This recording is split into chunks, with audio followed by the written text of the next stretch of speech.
সিলেটের গোয়াইনঘাটের সালেহা ক্লিনিকের বিরুদ্ধে ভুল চিকিৎসায় 7 রোগীর মৃত্যুর অভিযোগ উঠেছে। রোগীর স্বজনদের অভিযোগ, ক্লিনিকে চিকিৎসক ছাড়া প্রশিক্ষণবিহীন লোক দিয়ে চিকিৎসা কার্যক্রম চালানোর কারণে সম্প্রতি 7 রোগীর মৃত্যুর ঘটনা ঘটেছে। তবে অভিযোগগুলোর তদন্ত করে প্রয়োজনীয় ব্যবস্থা নেওয়ার কথা জানিয়েছেন সিভিল সার্জন।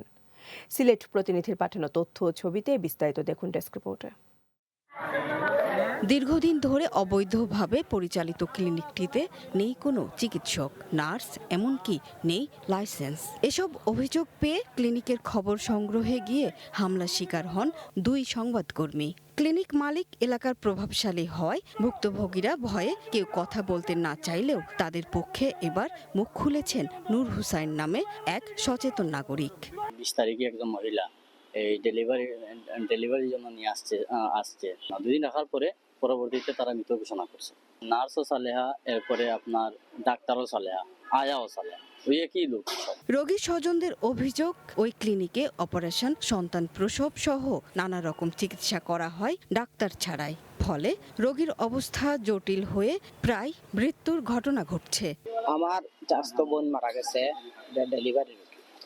ওই সালেহা ক্লিনিকে আনার পরে ওরা বলছে আরো 4-5 ঘন্টা পরে ডেলিভারির সময়। ক্লিনিক মালিক সালেহা বেগম জানান, তার ক্লিনিকে MBBS ডাক্তার ও দক্ষ নার্স রয়েছে যারা নিয়মিত রোগীদের চিকিৎসা সেবা দেন। সালেহার স্বামী বলেন, তার ক্লিনিক থেকে রোগী অন্যত্র যাওয়ার পথে রাস্তায় মারা যান। আমার কোনো 7 জন মারা গেছে না, এটা ভুল তথ্য। অভিযোগ আমার নামে অভিযোগ দিছে। আমার নার্স আছে, মিডওয়াইফ আছে, ডাক্তার আছে। আমি গরিব দুঃখী অসহায় মানুষের লাগি একটা সেবা দেওয়ার লাগি করছি।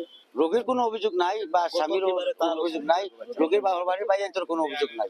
সালেহা ক্লিনিকের বিরুদ্ধে আইনি ব্যবস্থা নেওয়ার দাবিতে সিলেট সিভিল সার্জন বরাবর লিখিত অভিযোগ দিয়েছেন স্থানীয় সচেতন নাগরিকের পক্ষে নূর হুসাইন। অভিযোগের ভিত্তিতে আমরা একটা তদন্ত কমিটি করে দিয়েছি। 3 সদস্য বিশিষ্ট তদন্ত কমিটি তদন্ত কাজ অব্যাহত আছে।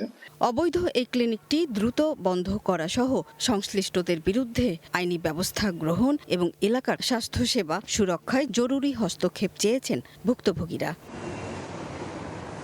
সুরাইয়া অনু, গ্রিন টিভি নিউজ ডেস্ক।